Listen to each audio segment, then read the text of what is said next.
Assalamualaikum warahmatullahi wabarakatuh. Nabi Isa alaihi salam adalah di antara nabi dan rasul Allah yang berbeda dengan manusia lainnya. Nabi Isa alaihi salam terlahir tanpa seorang ayah, dan ibunya adalah seorang wanita suci dan solehah. Demikianlah jika Allah subhanahu wa ta'ala menghendaki sesuatu terjadi, maka ia akan terjadi. Tonton video ini hingga akhir agar tidak sesat. Nabi Adam alaihi salam, Allah subhanahu wa ta'ala ciptakan tanpa perantara ayah dan ibu. Siti Hawa lahir tanpa campur tangan wanita. Dan Nabi Isa alaihi salam lahir hanya dari seorang ibu. Maryam melahirkan manusia mulia. Maryam adalah seorang wanita soleha yang menjaga diri dan kehormatan. Berita tentang kelahiran Nabi Isa alaihi salam menyebar perlahan. Satu persatu orang tahu bahwa Maryam yang tak bersuami melahirkan anak laki-laki. Saat hendak melahirkan putranya, Maryam menyendiri di ujung timur Masjid Al-Aqsa. Maka Maryam mengandungnya, lalu ia menyisihkan diri dengan kandungannya itu ke tempat yang jauh. Al-Quran Surat Maryam ayat 22. Lahirlah Nabi Isa alaihi salam di tempat tersebut. Maryam menyepi dan menyendiri. Ia takut beredar fitnah tentang dirinya di masyarakat. Tentu mereka akan bertanya dari mana ia peroleh anak itu. Mana suamimu? Apakah dari berzina? Siapakah bapaknya? Dan tuduhan lainnya. Ia takut akan semua gunjingan itu. Peristiwa ini sangat berat baginya. Seorang wanita tak akan tahan jika kehormatannya dijadikan hinaan. Maryam adalah wanita siddiqah, ahli ibadah. Ia mengabdikan diri di tempat yang suci, di tanah yang mulia dan kudus.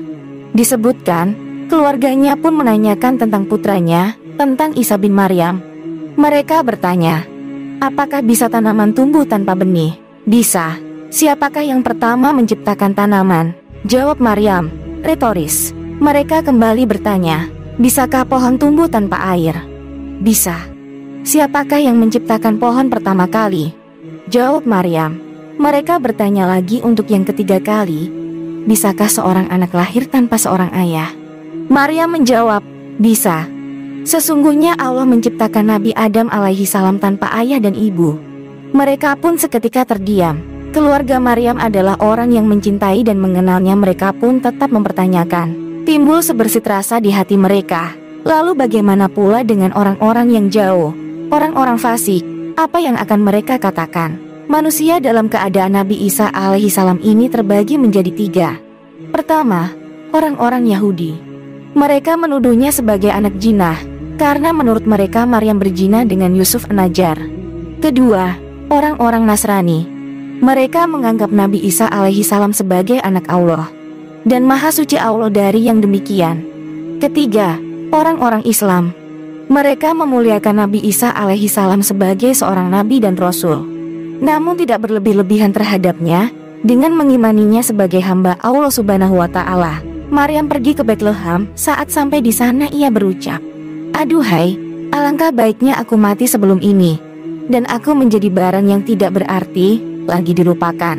Al-Quran Surat Maryam ayat 23. Ia berharap seandainya mati karena beratnya keadaan. Lalu Allah subhanahu wa ta'ala menghibur Maryam dengan, maka menyerunya dari tempat yang rendah. Janganlah kamu bersedih hati, sesungguhnya Tuhanmu telah menjadikan anak sungai di bawahmu. Dan goyanglah pangkal pohon kurma itu ke arahmu. Niscaya pohon itu akan menggugurkan buah kurma yang masak kepadamu. Maka makan, minum dan bersenang hatilah kamu. Al-Quran Surat Maryam ayat 24-26.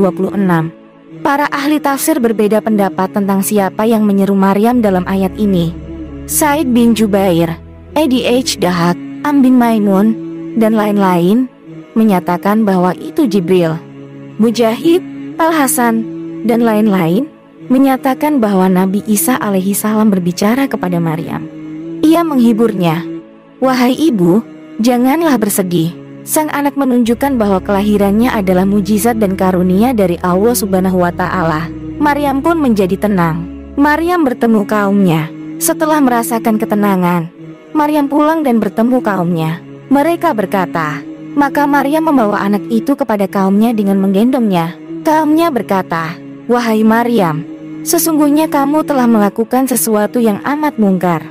Wahai saudara perempuan Harun, ayahmu sekali-kali bukanlah seorang yang jahat dan ibumu sekali-kali bukanlah seorang penjinah.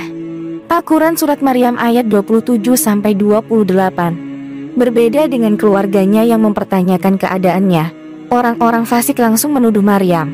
Mereka mencerca Maryam dengan telah melakukan sesuatu yang sangat mungkar, yakni perzinahan. Mereka bawa-bawa kedua orang tuanya yang baik-baik, agar Maryam semakin malu. Mereka tuduh Nabi Zakaria lah yang menjinahinya. Tanpa pengadilan, mereka hakimi Nabi Zakaria dengan membunuhnya. Di antara mereka juga ada yang menuduh Yusuf An-Najjar, sepupu Maryam, adalah bapaknya Isa. Nabi Isa alaihissalam bayi yang penuh berkah. Maryam mengetahui anaknya mampu berbicara dan bersaksi untuk mereka. Ia pun mengatakan, maka Maryam menunjuk kepada anaknya. Mereka berkata, bagaimana kami akan berbicara dengan anak kecil yang masih di dalam ayunan? Al-Quran Surat Maryam ayat 29. Nabi Isa memberikan jawaban dan persaksian, dan membantah tuduhan keji yang dilemparkan pada ibunya. Berkatalah Nabi Isa alaihissalam, sesungguhnya aku ini hamba Allah, Dia memberiku Alkitab, Injil, dan Dia menjadikan aku seorang nabi. Al-Quran Surat Maryam ayat 30. Kalimat pertama dari lisan Nabi Isa alaihissalam menegaskan bahwa dia adalah hamba Allah subhanahu wa ta'ala, bukan anak Tuhan. Sekaligus juga membantah tuduhan kaumnya terhadap ibunya. Ia membantah orang yang mengatakannya anak Allah atau anak penjinah. Dan Dia menjadikan aku seorang yang diberkati di mana saja aku berada. Dan Dia memerintahkan kepadaku mendirikan sholat dan menunaikan zakat selama aku hidup, dan berbakti kepada ibuku. Dan Dia tidak menjadikan aku seorang yang sombong lagi celaka. Dan kesejahteraan semoga dilimpahkan kepadaku pada hari aku dilahirkan, pada hari aku meninggal, dan pada hari aku dibangkitkan hidup kembali. Al-Quran Surat Maryam ayat 31-33. Kisah penjelasan tentang Nabi Isa alaihissalam dalam Al-Quran. Itulah Isa putra Maryam yang mengatakan perkataan yang benar, yang mereka berbantah-bantahan tentang kebenarannya. Tidak layak bagi Allah subhanahu wa ta'ala mempunyai anak, maha suci Dia. Apabila Dia telah menetapkan sesuatu, maka Dia hanya berkata kepadanya, jadilah, maka jadilah ia. Al-Quran Surat Maryam ayat 34-35. Wallahu a'lam bishawab. Sahabat petunjuk Islam, mari kita awali hari ini dengan sedekah kebaikan dengan cara like, komen, share, dan subscribe. Mudah-mudahan kajian ini bermanfaat.